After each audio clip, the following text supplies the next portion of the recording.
Hello everyone, welcome to cine prism. उम्मीद करता हूँ आप सब सेफ होंगे। तो आज मैं बात करने वाला हूँ एक बहुत खूबसूरत मूवी के बारे में जो लिटरली मेरी नज़रों में एक मास्टरपीस है।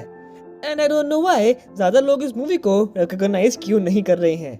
एंड ना ही इस मूवी को ऑस्कर में एक भी नॉमिनेशन मिला है, जो मेरे लिए सच में बहुत ज़्यादा हार्ट ब्रेकिंग है, क्योंकि ये मूवी सही मायने में एक ऑस्कर वर्दी मूवी है। खैर, इन चीज़ों को लेकर दुखी तो मैं बाद में भी हो सकता हूँ।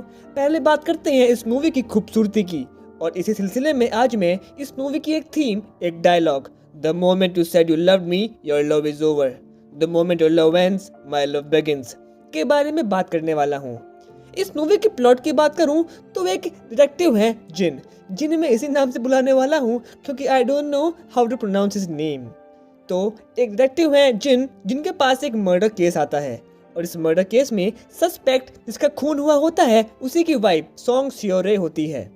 इसी मर्डर केस के चलते अपने डिटेक्टिव सियोरे को इंटरोगेट करते हैं, उसके ऊपर रात दिन नजर रखते हैं, और इसी इंटरोगेशन और नजर रखने में वो कहीं ना कहीं सियोरे को चाहने भी लगते हैं। शादीशुदा होने के बाद भी डिटेक्टिव सियोरे के प्यार में गिर जाते हैं, और उनका यही प्यार उनकी डिसीजन मेकिंग एबिलिटी को ओवरपावर कर देता है, और वो सियोरे को निर्दोष मान बैठते हैं और उसे सारे इल्जामों से बरी भी कर देते हैं।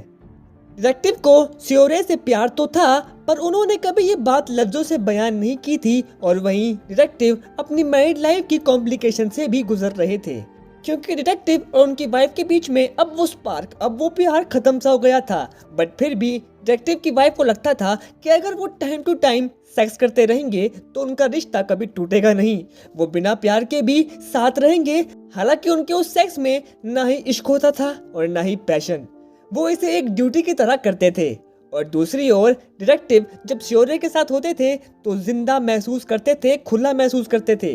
डिटेक्टिव इंसोम्निया का शिकार थे, उन्हें केवल उनका काम आराम देता था, सुकून देता था। मतलब कोई मर्डर केस, कोई डिस्टर्बेंस, कोई केओस। एंड क्योंकि डिटेक्टिव की लाइफ में सियोरे वो केओस, वो डिस्टर्बेंस लेकर आई थी, शायद इसलिए डिटेक्टिव सियोरे की तरफ आकर्षित होने लगे थे। ऊपर से सियोरे सुंदर भी थी और एक चाइनीज इमिग्रेंट भी, जिसके न आगे कोई था न पीछे, वो इस दुनिया में अकेली थी। और इसी प्रेम की भावना के चलते डिटेक्टिव सियोरे को निर्दोष मान बैठे। पर जब उन्हें पता चला सियोरे निर्दोष नहीं है बल्कि उसी ने अपने पति का खून किया है, तो मानो उनकी पूरी दुनिया ही हिल गई, क्योंकि उन्होंने सियोरे की वजह से अपने पहले प्यार, अपने काम को धोखा दिया था। सच जानने के बाद वो सियोरे के पास गए, और वो एक सबूत जो सियोरे को कातिल घोषित कर सकता था, सियोरे को दे दिया, और उससे उस सबूत को समुद्र में फेंकने को बोल दिया। अब डिटेक्टिव ने सच जानने के बाद भी सियोरे को बचाया। सियोरे के प्रति अपने प्रेम को उन्होंने अपने काम से, अपने पहले प्यार से ऊपर रखा। उन्होंने एक तरीके से सियोरे से अपना प्यार, अपना इश्क, अपना प्रेम कबूल किया।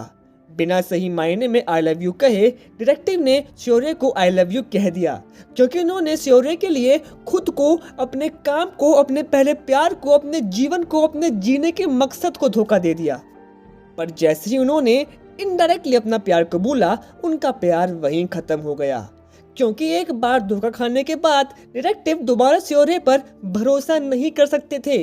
एंड यहीं से हमें सियोरे के इस डायलॉग का मतलब समझ आता है, the moment you said you loved me your love is over, the moment your love ends my love begins. और यहीं से सियोरे का प्यार डिटेक्टिव के लिए शुरू हो गया। वो डिटेक्टिव के पीछे दूसरे शहर तक आ जाती है, पर जब उसे समझ आता है कि अब डिटेक्टिव उससे पहले की तरह प्रेम नहीं कर पाएगा, भरोसा नहीं कर पाएगा, तब वो अपनी डेथ प्लान करती है और खुद को समुद्र के किनारे दफना देती है, ताकि किसी को उसकी बॉडी ना मिले, डिटेक्टिव उसे कभी ढूंढ ना पाए, और वो डिटेक्टिव के दिलो दिमाग में एक अनसॉल्व्ड केस बन के रह जाए, हमेशा हमेशा के लिए।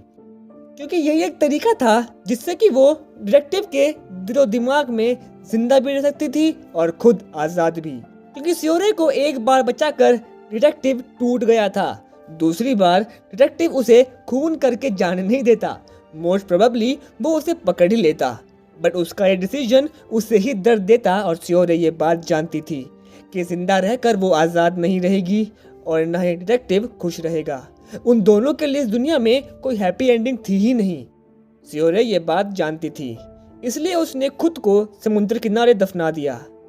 डिटेक्टिव को शायद ये लगता रहेगा कि वो कहीं चली गई या कहीं मर तो नहीं गई, बट वो कभी इस केस को सॉल्व नहीं कर पाएगा। इस वजह से श्योर है अपनी सफरिंग से आज़ाद भी हो जाएगी और डिटेक्टिव के दिलो दिमाग में जिंदा भी रहेगी। In many ways, her remaining an unresolved case is her way of saying, I love you back. The moment you said you loved me, your love is over. The moment your love ends, my love begins.